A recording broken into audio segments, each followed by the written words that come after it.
Après avoir testé le Macube 550, aujourd'hui on va tester le Macube 310p de chez Deepcool.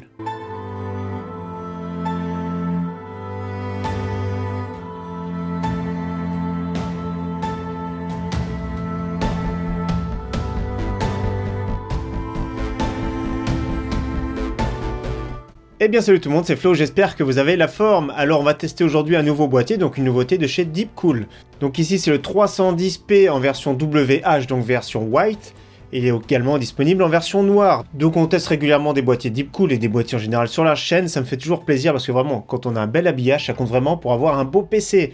Donc ici version P de ce 310, c'est-à-dire que c'est la version performance qui est ici, qu'on va faire le tour après, qui est perforée sur le dessus pour avoir un maximum d'air frais.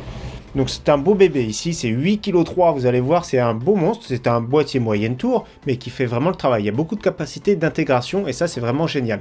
On commence par parler du tarif, c'est 79 €, donc c'est un prix vraiment correct, mais 79 €, il y a beaucoup de concurrence, donc il faut voir déjà ce que ça donne au niveau de l'intégration, du look et des performances. Donc on commence par parler des dimensions. Donc profondeur c'est 43 cm, en hauteur c'est 49,5 cm et de largeur 21,5 cm. Donc conception déjà tout en acier, c'est vraiment très robuste.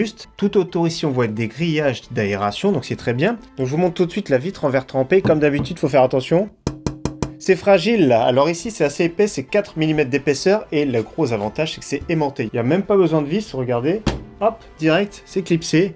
Et c'est facile pour démonter, donc on enlève comme ça, c'est très simple. Donc on fait le tour de la conception interne ici, c'est un cache alimentation complet ici, avec une petite fenêtre pour voir l'alimentation. Sur le dessus on peut mettre 3 ventilateurs de 12 ou 14 cm, en façade également 3 ventilateurs de 12 ou 14 cm et des water cooling jusqu'à 360 mm, donc c'est vraiment pas mal. Au niveau des ventirades comme ici l'Assassin 3 qui est vraiment monstrueux, c'est jusqu'à 16,5 cm, donc ça passe vraiment au millimètre près, donc à 0,5 mm ça passe. Donc même le ventilateur ici de 14 cm qui est au-dessus des barrettes, c'est vraiment au ras de la vitre. Carte graphique, ça peut aller jusqu'à 33 cm, donc pratiquement toutes les cartes graphiques du marché. À l'arrière est fourni un seul ventilateur avec ce boîtier, un 12 cm, qui est vraiment très silencieux. On va revenir également pour les températures et le bruit après. Donc au niveau de la configuration, c'est ma configuration de référence. Pour ceux qui veulent, je mets tous les liens en description comme d'habitude. C'est un Ryzen 5 3600 qui est vraiment très performant et la RTX 2060 ici de chez Nvidia. Donc c'est la configuration que je me sers régulièrement pour faire mes présentations de boîtiers. Et dernière particularité de ce boîtier, c'est qu'il y a un petit support ici pour les cartes graphiques quand elles sont vraiment très longues. Ici, il n'y a même pas besoin, la RTX est assez courte, la RTX 2060, mais quand on a des cartes graphiques qui sont très longues, ça a tendance avec le temps un peu se vriller. Donc ici, cette petite équerre de support, c'est vraiment très bien, c'est réglable en hauteur à l'arrière, on va voir tout de suite après ce que ça donne. Mais voilà, ici, on peut l'ajuster en hauteur, c'est vraiment très bien pour supporter les cartes graphiques qui sont lourdes et longues. Donc à l'arrière, comme d'habitude, rien de particulier, donc carte mère compatible ATX, micro ATX, mini ITX. La porte latérale gauche, alors là c'est très simple, toujours pareil, il n'y a pas de vis, c'est aimanté. Open, on tire et on enlève. Rien de plus simple, c'est vraiment génial pour ceux qui aiment bien démonter leur PC régulièrement. Donc comme vous voyez, câble management, il n'y a vraiment pas de souci, il y a vraiment de la place, il y a environ 2 cm. Donc pour le stockage, il y a 2 en 2,5 pouces.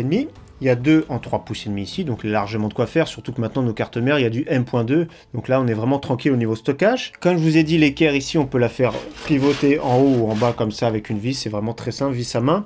L'alimentation, il y a de la place ici, donc franchement pas mal du tout. Et particularité, il y a un petit hub intégré pour les ventilateurs, donc on peut brancher jusqu'à 4 ventilateurs, donc un petit hub pour 4 ventilateurs, et du coup comme ça fait juste un seul câble arrivé sur la carte mère, donc ça c'est vraiment bien pensé, c'est la première fois que je vois directement sur un boîtier.